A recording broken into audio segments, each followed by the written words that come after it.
the human need to share your story. Why do you as a human need to have your story heard? Especially in the situations where you feel that you have been wronged or you feel that your truth is better than somebody else's truth.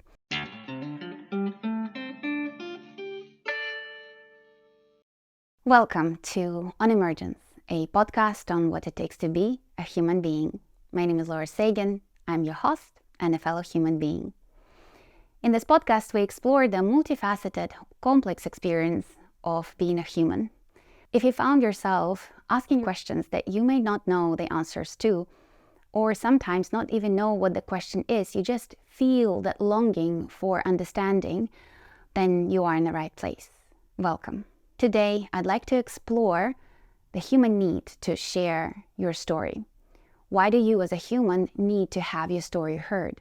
Especially in the situations where you feel that you have been wronged or you feel that your truth is better than somebody else's truth. It's especially applicable if you're going through a conflict, a difficult situation when there are more than one point of view, more than one truth. And this discussion, this sharing is coming from a space of something that have gone through my life recently as well, where I felt that there is a truth that I need to share. And that need has caused me more suffering than joy and happiness. Because in that wanting to share the truth, I created an attachment of wanting that truth to be heard and perceived in a certain way. I wanted to create a certain reality perception of that other person or entire situation in other people's minds. But the thing is, luckily, through the inner work that I have done, I know that other people's perception is out of my control. By sharing your story, you can share your story, and it's a beautiful tool to explore your own relationship with the situation, with the conflict, but it is not necessarily the tool for you to achieve that release, the forgiveness that need to happen in order for the situation to resolve itself. And also appreciation that the situation may not resolve itself in the way that you think resolution needs to look like. So I wanted to spend a little bit of time talking about just the need of humans to share the story. Why do we need to share our stories? Why there's a need for social validation when we tell our truth, when we stand in our truth. And it's interesting because we as humans, we're highly social creatures. We are rooting ourselves, our self-perception and self-worth, oftentimes by what the society, what our community thinks of us. We root ourselves in the perception that we think others have of us. And that's where that need for validation of our experiences come from.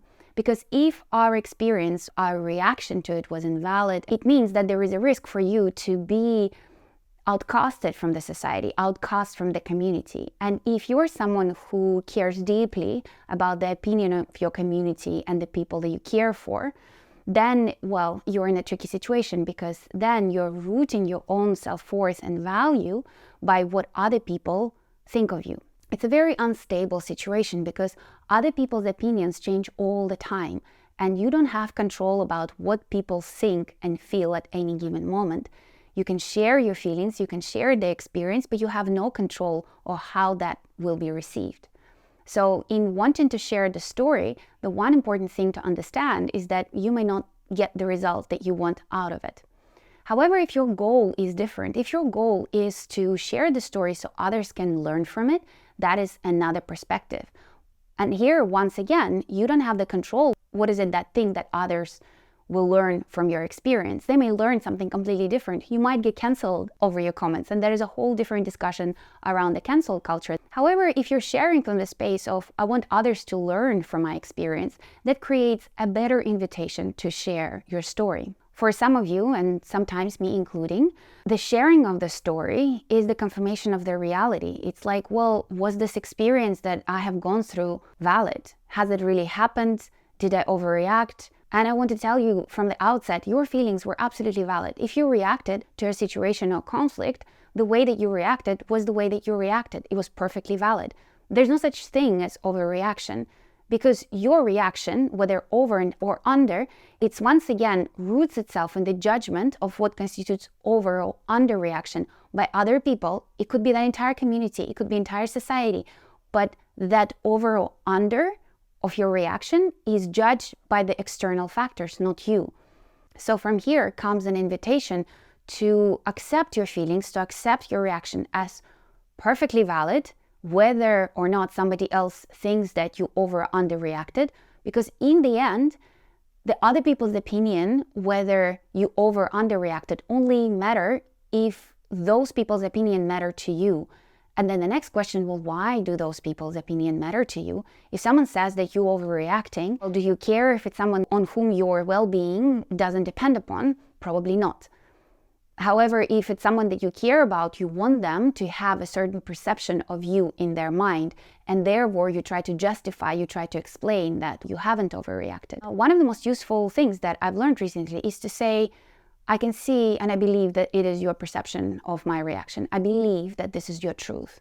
So you're accepting that the other person's truth is perfectly valid, and their truth is that you have overreacted based on their own judgment of what the action would be or would have been should they have been in the situation. And that is perfectly valid. You're accepting that truth as well as accepting your own. So saying that I believe that this is your experience of my reaction, however, at the same time, standing and rooting deeply in your own truth is the first step towards stepping away from that need of placing your self-worth in the hands of other people. Another aspect of it is, of course, the sense of belonging. We don't want to be outcasted by the communities we feel part of because, well, we as humans, we're social creatures and we operate in complex structures of the society. And from that appreciation, we need to be part of the society. There comes the need of being socially validated, of being part of that community. But here is the thing, if your truth that you know is the truth is being rejected by the community, you have a variety of choices. The two primary ones that I see is that either you align to the community even though that goes against what you believe is true, or you can align to your truth, and that means potentially stepping away from the community. I'd like you to ponder on that, is if your community would reject you based on your truth and your reaction to the situation, then is it really a community that you want to be a part of? And also, by speaking your truth, by sharing your story authentically from the point is that, well, I want to understand what happened. I want to explore, are other people experience the same thing? Or is it just me? And if it is indeed just you, it doesn't at all invalidate your opinion of a certain person, of a situation. It means that it was a one-off instance, but it doesn't invalidate that it has indeed happened. So that's a very, very important distinction, that even though it was a one-off instance, it doesn't invalidate your experience. So there is another aspect of wanting to have our story validated, and it is the need for justice. So when you feel the need that you want to validate your story, you want to share, you want other people to know, is this kind of inherent need for justice. And that need for justice, it attached to two things. One is the rights that we think that we were deprived of. And the second thing is the desire for equal pain. So first, focusing on the first thing, is the need to have our rights asserted. I think it's a deeper invitation to consider, well, what are your rights? The rights themselves is the social assumptions, and rights have been taken historically from people. They have been invalidated, changed, and transformed. So we humans, we have this need for certainty and stability, and therefore we create a shared stories. Yuval Noah Harari actually talks about it extensively in his book, 21st Century and Homo Deus. And I love that narrative because a lot of things that we take as true, we take as a foundation for our existence, like rights, it's actually a social construct. And the nature of society is that it constantly evolves, it constantly changes. Your rights is a social construct. It's a figment of imagination. So you're claiming your right and you think that you're entitled to that right, creates this suffering that you think you're entitled to something and you're not getting it. And that creates sufferings that you feel that you were wronged. So that's one thing. The second thing that I mentioned is the desire for equal pain. So when we're sharing the story, we are hoping for some sort of outcome. We're hoping maybe to reach the other person with that same intensity of a negative experience that you experienced as a result of the situation. But that desire for equal pain is also a trap, because you're relying on the ability of the other person to feel the pain in the first place. So if that has been indeed done deliberately, or without any deliberation or understanding for the situation, you may be dealing with someone who is incapable of experiencing pain and the discomfort the way that you have. So if you're sharing this story to inflict a pain on somebody else, to validate your truth so that the other person will suffer, then you may be trapping yourself, because the other person may never be able to experience the same level of emotional discomfort that you have had as a result of the situation. It also creates an attachment, is that you're never going to feel satisfied or closure from the situation if that other person is not reprimanded for your suffering. Above all, it's very important to mention that I'm not saying that it is easy to detach yourself from sharing the story. I certainly want to share some stories. I certainly have certain opinions and certain things that I want the rest of the world to know. And podcast is one of the ways that I share my truth. And it is up to you how you perceive my truth and my viewpoint and the viewpoint of people I invite to the podcast. However, share it from the point of understanding what is that truth, what is that universal human experience that is shared. And that brings to another point, is that, well, if you know your truth, if you know who you are, can you stand independent from other people's judgment on the situation? Can you say that even that other person involved, their perspective was also valid given their circumstances? And that involves this unity in our experience. It says, well, their opinion is just as valid as yours, because they have their stories, they have their background that led them to behave in the way that inflicted the pain upon you, as well as you have had your experience and your pain, and that is totally valid. So that striving to the universal truth, this kind of alignment is like, well, this is just my truth and no other truth. Well, that's not how universal truths work.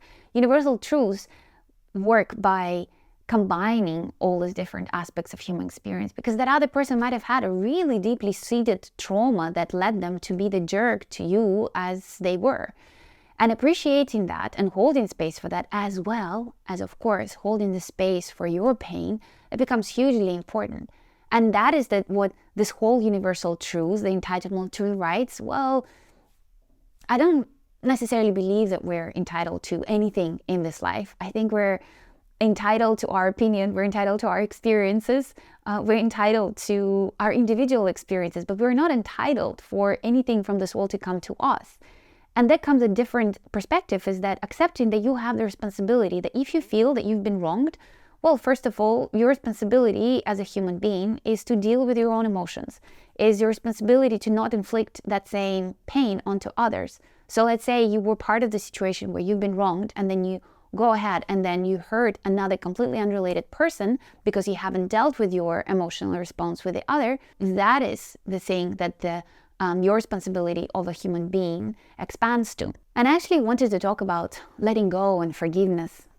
I think it's an interesting topic, letting go and forgiveness, because first of all, I don't like the word letting go. It's not really helpful. Letting go, what are you exactly letting go of? Letting it be, though, it's a very interesting shift in language, is that when we allow something to be just as it was, when we allow the experience to have happened exactly how it was, and letting it stay, and it doesn't require an action from us, because letting go requires this certain act. But you probably already poured a lot of time, a lot of effort in dealing with the situation. Letting it go is also effort. But letting it be, letting it stand and walking away from it, moving through life, continuing on your life journey, that's a much more profound invitation. It is much easier invitation to accept. Just let it be. Let it be as it is. Accept that it happened and let it be and live. You don't even need to move on, just live. So moving on is like, what is moving on? It's a hard action to really comprehend. Moving on, letting things be, letting them stand, is a much kinder and an all-encompassing invitation. Is accepting that all truths were valid, all perspectives were valid, all traumas that have been involved in the conflict were valid. And then another aspect that I wanted to touch upon when it comes to sharing your story is the exploration of your own truth, the exploration of your motivation, the lessons that you have learned. Because in sharing your story, whether you're writing a blog post or you're writing a book or you're creating a podcast, it really invites you to explore your own emotional landscape. And that is one of the most important things, is that sharing your story should be focusing on your own growth through that story, not the attachment to the results that what you think would happen as a result of you sharing the story, but instead sharing your story is a tool for self-exploration, is a tool for you to learn from the situation, is a tool for you to explore the meaning behind that story, to give that story a meaning. Maybe your book that you wrote about the memoir is never going to be published, and maybe if it does get published, it would never be sold or read by anyone. But the question is, do you believe that that is your truth? That no matter whether you're going to be outcast by the society or the people that you love, do you feel that this is the truth? And that is the truth that was valid to you at that point of time? If the answer is yes, then go for it. Share your story, but don't share it from the point of wanting to inflict the pain onto others. Instead, look at it as adding your own melody to the great symphony of human experience. That universal truth needs your truth to be part of it. It also needs the truth of other people. It really encapsulates the entirety of the human experience. It can't single out just one human and say that is the truth, that is one single. That's not how the universe works. The universal truth, it is in the name. It includes the variety of experiences. So you should share your story.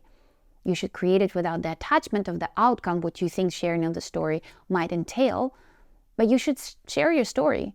You should share your melody to constitute to the beautiful symphony of the human experience. And I'm really curious about what are the stories that you feel compelled you want to share with the world right now. And let me know in comments, let me know in DMs. I love hearing from you. I love hearing just generally what you think about the episode. And I certainly have a few stories in my mind that I will share going forward and share from the experience of acknowledging them for myself, acknowledging them that, hey, that's a cool thing I've done, or that was hard, and giving them meaning.